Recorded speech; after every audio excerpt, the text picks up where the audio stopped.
నమస్కారం. అందరికీ కూడా ఉగాది పండుగ శుభాకాంక్షలు.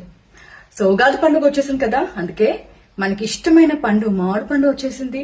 అలాంటిదే కొంచెం గ్రేప్స్ లాంటివి కూడా వస్తున్నాయి కదా, మామిడికాయలు కూడా వస్తున్నాయి. సో సీజన్ లో ఉన్నవన్నీ కూడా మనకి తినడం చాలా అవసరం. సో మామిడికాయ అంటే మామిడి పండు లాగా, మామిడికాయ పులిహోర లాగా చేసుకుంటూ ఉంటాము. ఓకే, అంతవరకు బానే ఉంది.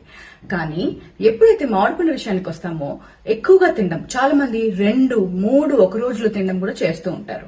చిన్న పిల్లలకైతే వాళ్ళు ఎనర్జీ కావాలి అండ్ వాళ్ళైతే స్పోర్ట్స్ లో ఇన్వాల్వ్ అవుతూ ఉంటారు కాబట్టి ఆ క్యాలరీస్ అనేది యూజ్ చేసేస్తూ ఉంటారు. కానీ పెద్దవాళ్ళకి, షుగర్ ఉన్న వాళ్ళకి, తర్వాత ఎక్కువ అంటే సెడెంటరీ వర్క్ ఉన్న వాళ్ళు ఎక్కువ హై క్యాలరీ ఫ్రూట్స్ కానీ ఏ ఫ్రూట్ అయినా సరే ఆ విషయంలో హై క్యాలరీ విషయానికి వచ్చేటప్పటికి కొంచెం జాగ్రత్త పడాలి.